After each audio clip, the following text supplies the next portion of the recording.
রাজ্যে ত্রিপুরা পুলিশ সপ্তাহ উদযাপন চলছে। এই উপলক্ষে রাজ্যের অন্যান্য থানার মতো কমলপুর থানাও নেশা বিরোধী অভিযান সংগঠিত করছে। এরই মধ্যে বুধবার গোপন সংবাদের ভিত্তিতে অভিযান চালিয়ে কমলপুর থানার পুলিশ একটি ওয়াগনার গাড়ি আটক করে। আটক করা গাড়িটির নম্বর TR040289। পুলিশ গাড়িটিতে তল্লাশি চালিয়ে 4টি কেস থেকে প্রায় 48 গ্রাম ব্রাউন সুগার উদ্ধার করেছে। এই ক্ষেত্রে পুলিশ 2 নেশা পাচারকারীকেও গ্রেফতার করেছে। এদিন কমলপুর মহকুমা পুলিশ আধিকারিক সমুদ্র দেববর্মা এই সংবাদে জানান। তিনি জানান, উদ্ধারকৃত নেশা সামগ্রীর আনুমানিক বাজার মূল্য 6 লক্ষ টাকা। আপনারা সবাই জানেন যে আমাদের পুলিশ উইক 2025 চলছে।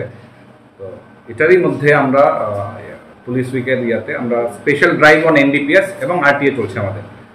তো আজকে on the basis of secret information Kamalpur PSS staff red করে এবং একটা গাড়িকে আমরা ডিটেইন করি, যার নাম্বার TR04F0289 ওয়েগনার।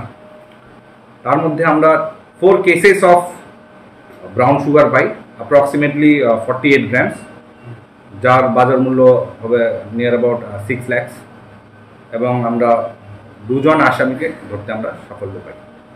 এই ঘটনায় ধৃত নেশা কারবারিদের নাম এবং পরিচয় গোপন রাখার সিদ্ধান্ত নিয়েছে পুলিশ। তদন্তের স্বার্থেই ধৃতদের নাম এবং ঠিকানা গোপন রাখার সিদ্ধান্ত নেওয়া হয়েছে বলে জানান মহকুমা পুলিশ আধিকারিক। ধৃতদের পুলিশ রিমান্ডের আবেদন জানিয়ে বৃহস্পতিবার আদালতে সোপর্দ করা হবে।